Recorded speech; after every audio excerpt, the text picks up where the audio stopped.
Ընկերներ, այսօր Սուրբ Գեդոյի եկեղեցում տեղի ունենալու Սուրբ Պատարագ, որը մատուցելու են Գերմանիայում ներկայացված բոլոր քրիստոնյա եկեղեցիները։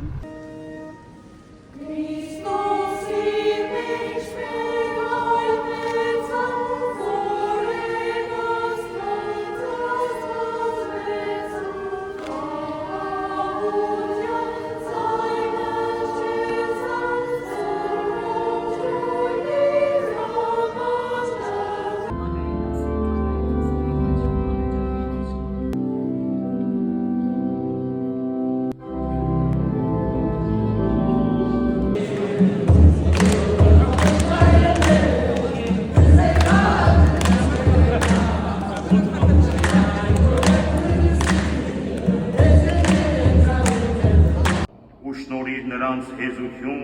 և հաստատակամություն, որպեսզի թշնամական միջավայրում էլ քո սիրո